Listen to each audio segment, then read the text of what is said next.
You know what's more frustrating than paying too much at the mechanic? Paying even more because you didn't listen to your car, trying to warn you something was about to go wrong. And today I'm going to show you that your car's fuel pump, the part nobody thinks about, is screaming, begging, sending you signals weeks before it leaves you stranded on the side of the highway with the sun baking down on you. If you stick around to the end of this video, you'll learn how to read those signals and save anywhere from $300 to $800. Or more on an emergency replacement that could have been avoided. So before we go any further, go ahead and hit that like button right now because this content is going to save your wallet. And subscribe to the channel because every week we drop a video just like this, straight to the point. No mechanic, double talk, trying to pad the bill. Drop a comment down below telling me what car you drive, because at the end of this video, I'm going to talk about the models that struggle the most with this problem right here in the US. All right, let's get into it. Picture this. It's Saturday morning. You're all set for the barbecue at your in-laws' place, you know. The father-in-law who already gives you that look when you walk in 5 minutes late. You hop in your Chevy Silverado, turn the key, and the truck just doesn't start. No crank, no click, nothing. You're sitting there cranking it like crazy. Your father-in-law is already peeking through the blinds with that face, and your truck is just laughing at you. That, my friend, is your fuel pump waving goodbye for good. And the worst part, it had been warning you for weeks. You just didn't know how to read the signs. But starting today, that changes. Keep watching because the very first sign I'm going to show you shows up every single day, and you've been ignoring it the whole time. The fuel pump is one of the most underrated parts on your vehicle. It sits submerged inside the gas tank, working like a laborer nobody notices as long as things are running. Its job is simple, but absolutely critical. It pulls the gasoline from the tank and pushes it under pressure to the fuel injectors. If it fails, no fuel reaches the engine. And without fuel, there's no engine. Simple as that. And here in the US, with the way we drive our vehicles, topping off erratically, running them on fumes, skipping service until something actually breaks, the lifespan of that pump takes a serious hit.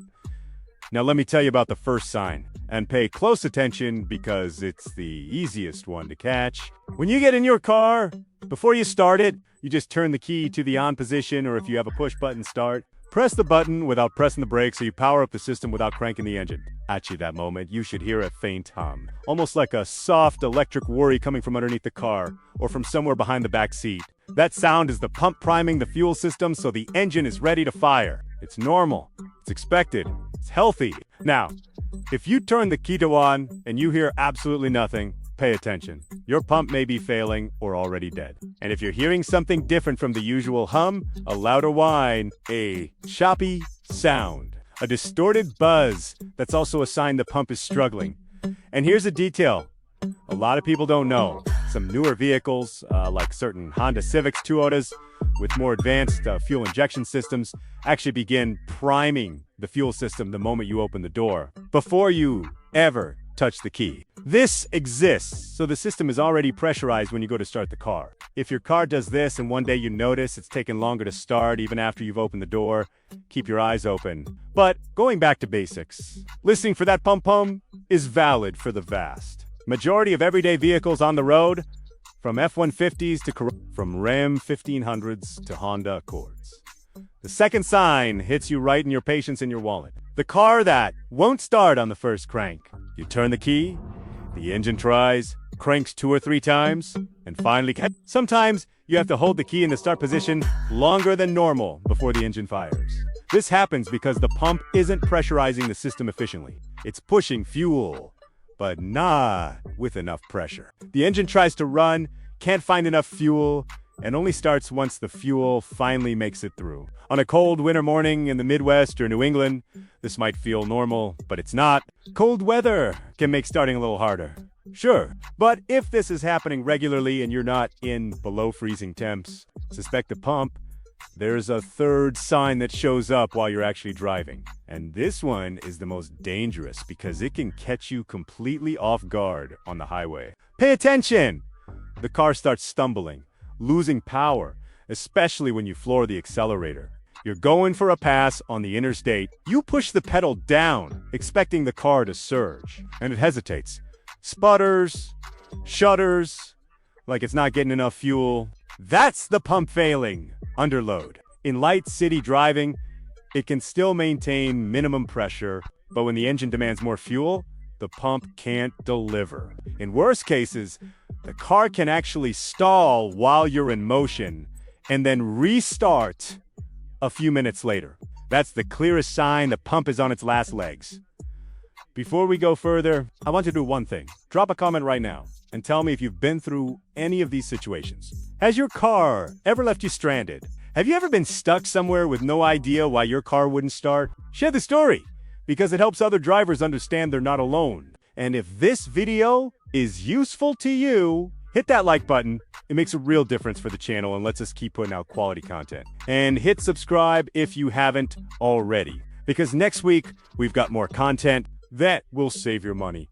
Now, I want to bust a myth that gets shared constantly in Facebook, car groups, and Reddit threads. One that may be killing your fuel pump faster than anything else. A lot of people believe that running on empty burns out your fuel pump. That's partially true, but most people get it wrong. Let me break it down clearly. The fuel pump sits inside the gas tank, and it's actually cooled by the fuel that flows through it. Not the fuel surrounding it, the fuel that passes through the inside of the pump while it's working. So when you're running near empty, there's still fuel in the tank flowing through the pump and keeping it cool. That's fine up to a point. The problem, and this is the specific thing that kills the pump, is when the tank runs completely dry. When the gauge hits zero and you keep driving, hoping to find a gas station, the pump starts running without the fluid that cools it. It overheats. The internal plastic components can melt or warp, and that's it. Pump's done. I went through this myself with an old Dodge Neon I had. The fuel gauge was reading wrong. The car died out of nowhere. And after the pump ran dry for a few minutes, that smell of burning plastic coming from underneath was the goodbye sign. I had to replace not just the pump, but the whole fuel pump assembly, which ran me close to $500. I wasn't planning to spend. So the golden rule is, run near empty all you want, but don't let the tank go bone dry. When that low fuel light comes on, fill up. And speaking of filling up, there's a driving habit in the US that's also hard on the pump, and almost nobody talks about. Buying gas from shady stations with low quality or watered down fuel. Yes, this still happens. When you put low quality fuel in your tank, the pump has to work harder to maintain the necessary pressure. Its lifespan shortens, and the symptoms of failure show up sooner than they should. So, even if it costs a few extra cents per gallon, stick with reputable brand name stations. Shell, Chevron, ExxonMobil, or a station you've used and trusted for years. Your car, and especially your fuel pump, will thank you. Another thing that damages the pump that nobody talks about is dirt and contamination inside the tank. Over time, fuel residue, rust from older metal tanks, and other impurities build up. The fuel filter exists specifically to catch that stuff before it reaches the pump. When you don't replace the fuel filter on schedule, which most manufacturers recommend somewhere between 20 and 40 miles, depending on the vehicle, those contaminants get past the clogged filter and reach the pump, scratching the internal components, blocking the fuel inlets, and accelerating wear. Change your fuel filter on schedule. It's a cheap part that costs anywhere from $15 to $50, depending on your vehicle, and it can save you from spending $400 to $800 or more on a new pump. Now let me tell you, which popular vehicles in the US tend to have the most fuel pump issues due to lack of maintenance. The Ford F-1501, of the best-selling trucks in the country for decades, shows up constantly with pump issues because owners skip the filter. The Chevy Silverado and GMC Sierra are right there with it. The Toyota Camry and Honda Accord, extremely common on American roads, also appear regularly in shop stories when owners skip filter changes. The Dodge Ram 1500 is another one mechanics see often when maintenance has been neglected. And the Ford Explorer, hugely popular as a family SUV, also turns up with pump problems when servicing is ignored past 60,000 miles. I'm not saying these are bad vehicles. I'm saying any vehicle, regardless of brand, is going to have fuel pump problems if you skip the preventive maintenance. The car is never the problem. The lack of attention from the owner is I want to tell you something now that can literally save your life, not just your bank account. A failing fuel pump that dies while you're in motion can cause serious accidents. Picture yourself on I-95 doing 75 miles per hour, going for a lane change to pass a semi, and the car sputters and loses power out of nowhere. You're caught in the middle of the pass, in the lane between two 18-wheelers, and the car hiccups. That's the kind of situation a failing pump can create. This is not an exaggeration. This is real. That's why the warning signs of a failing pump should never be ignored. If your car stumbles while driving, loses power for no apparent reason, or stalls and restarts, don't wait for the pump to die completely. Get it to a shop. Have a fuel pressure test done. It's a simple test that takes less than 30 minutes at most shops and costs a lot less than a new pump or worse. The damage from an accident.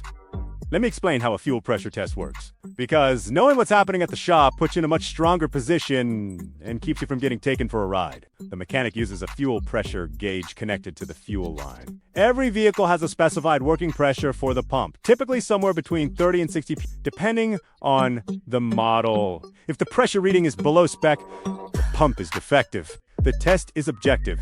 There's a number on the gauge, and an honest mechanic will show it to you. If they won't show you the number, or they bury you in complicated explanations without showing you the data, that's a red flag. At a reputable shop here in the US, this diagnosis runs anywhere from $50 to $100. Worth every dollar. Because you'll know exactly what's going on. And when the pump really does need to be replaced. Here's one more golden tip. Always replace the full assembly, which includes the pump and the fuel level sending unit. Why? Because both sit on the same bracket inside the tank. They have the same lifespan. And if the pump is gone, the sending unit is probably worn out too. If you only replace the pump and leave the old sender in, there's a good chance you'll be back in the shop within 6 months with the fuel gauge reading wrong, which will make you run lower than you think, which can burn out the new pump. Unnecessary costs that you solve by swapping both at once. The full assembly, depending on the vehicle, runs between $150 and $400 in parts, plus labor that typically comes out to $100 to $200. It's an investment that avoids surprises. You can find compatible fuel pump assemblies at O'Reilly Auto Parts, Advanced Auto Parts, or online at Rakato, which is great for finding OEM quality parts at lower prices. But one important heads up. Be careful with suspiciously cheap parts. A low-quality fuel pump can fail in under 6 months, and then you're paying for parts and labor twice. It's worth investing in a part from a trusted manufacturer, Bosch, Delphi, Dentsu, Carter, all well-established names with strong availability in the US market, and parts that come with a warranty. Cheap here, like almost everywhere in life, can end up costing you a lot more. You're getting to the most important part of this video. I'm going to give you a quick, practical summary of everything you need to remember to keep your fuel pump running for years to come. First, listen for the pump hum when you turn the key to on. If it's gone or different, get it looked at. Second, if your car is taking longer to start, or you need to hold the key longer than usual, suspect the pump. Third, if the car stumbles or loses power when you floor it, especially during highway passes, it's time for a pressure test. Fourth, never let the tank go completely dry.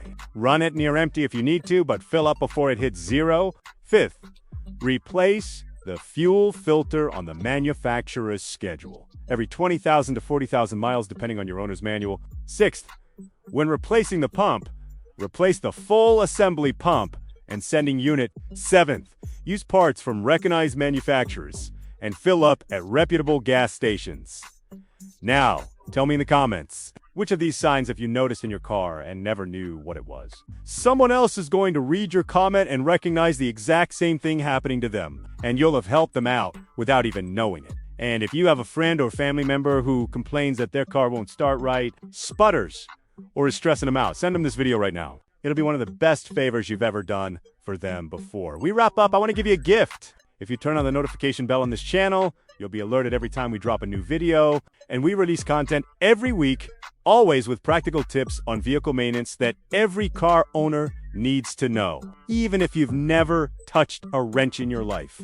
Knowledge is money. And saving money in America today isn't just smart, it's necessary to close things out. Let me tell you what happened to my buddy Marcus, who actually inspired this video. His car, a 2014 Ford Focus, was showing every single sign I walked you through today. The pump had changed, the car was slow to start in the mornings, it would stutter when he pushed the gas hard. He brushed it off, figured it was just the weather, the gas, whatever. And one night, leaving work late on a Thursday, the car just wouldn't start. Sat right there in the parking lot. He called a tow truck, $120 just for the tow. Then $350 for the pump and sending unit, plus $150 in labor. $620 total that could have been $200 if he'd done the preventive swap when the signs first showed up. But now he knows. And now, so do you. That's all for today. If you made it this far, drop a like, subscribe to the channel if you haven't already, turn on the bell, and leave a comment below with your car and whether you've ever had fuel pump trouble. We'll see you next week with another video that's going to make a real difference for your wallet and your peace of mind. Thanks so much. Take care, and we'll see you next time.